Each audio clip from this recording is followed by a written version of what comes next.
Sí, sí, sí, sí, sí, segurísimo. Ahora está ya con mis amigos en el... বর্তমান সময়ে যদি প্রশ্ন করা হয় লামিন ইয়ামাল কি এখনকার টপ প্লেয়ারদের একজন, উত্তর একটাই, হ্যাঁ, নিঃসন্দেহে। এত অল্প বয়সে বার্সেলোনার মতো একটি ঐতিহাসিক ক্লাবে নিয়মিত খেলা, বড় বড় ম্যাচে নিজের উপস্থিতি জানান দেওয়া, এটা কোনো সাধারণ প্রতিভার পক্ষে সম্ভব নয়। লামিন ইয়ামাল শুধু মাঠে নামছে না, সে মাঠে নামছে আত্মবিশ্বাস নিয়ে, সাহস নিয়ে, নিজের আলাদা পরিচয় নিয়ে। তার খেলার মধ্যে আছে চরিত্র, আছে আগুন, আছে একজন ভবিষ্যৎ সুপারস্টারের স্পষ্ট ছাপ। বর্তমানে লামিন ইয়ামাল খেলছে বার্সেলোনার জার্সিতে, কিন্তু তার খেলার স্টাইল দেখলে অনেক ফুটবল প্রেমীর মনেই একটি প্রশ্ন আসে, এই ছেলেটার খেলার মধ্যে কার যেন ছায়া দেখা যায় না? আর সেই ছায়ার নাম একটাই, নেইমার জুনিয়র। ইয়ামালের ড্রিবলিং, বলের ওপর নিয়ন্ত্রণ, একা একা ডিফেন্ডার কাটিয়ে ওঠার সাহস, সব কিছুতেই নেইমারের প্রতিচ্ছবি স্পষ্ট।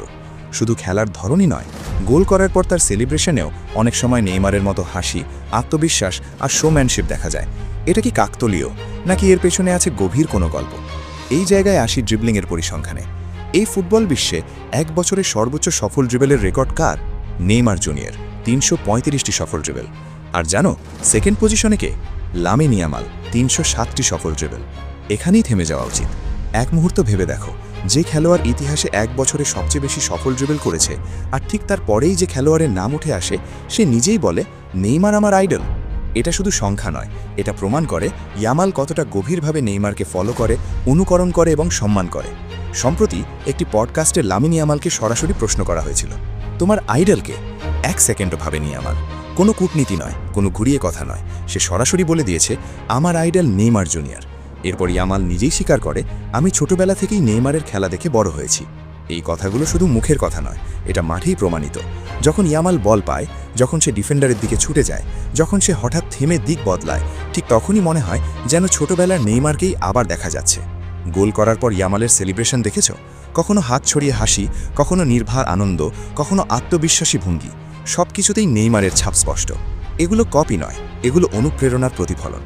এটাই প্রমাণ করে নেইমার ইয়ামালের কাছে শুধু একজন প্রিয় খেলোয়াড় নয়, নেইমার ইয়ামালের আদর্শ। আর এখানেই গল্পটা আরও গভীর, আরও আবেগী হয়ে ওঠে। সম্প্রতি লামিন ইয়ামালের একটি পডকাস্টের বক্তব্য সামাজিক যোগাযোগ মাধ্যমে ভাইরাল হয়েছে।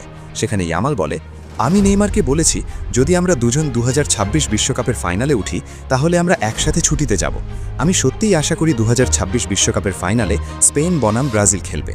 এখন একটু থামো, একটা কথা ভেবে দেখো, একজন খেলোয়াড় যার আইডল তার প্রতিপক্ষ, কিন্তু সে তার আইডলের প্রতিপক্ষ হয়ে খেলবে না, সে তার আইডলকে নিয়ে ছুটিতে চলে যাবে।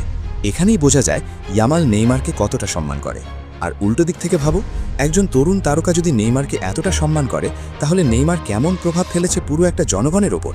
এটাই প্রমাণ করে নেইমার শুধু একজন খেলোয়াড় নয়, নেইমার একজন অনুপ্রেরণা, নেইমার একজন আইডল, নেইমার এমন একজন যার প্রভাব মাঠ ছাড়িয়ে মানুষের হৃদয়ে পৌঁছে গেছে। আজ লামিন ইয়ামাল নেইমারের পথে হাঁটছে, আগামী দিনে আরও কতজন হাঁটবে তা সময়ই বলবে। কিন্তু একটা সত্য অস্বীকার করা যাবে না, নেইমার শুধু ফুটবল খেলেনি, নেইমার একটা জনপ্রজন্ম তৈরি করেছে। ভিডিওটি ভালো লাগলে লাইক, কমেন্ট, সাবস্ক্রাইব করতে ভুলবেন নাকি?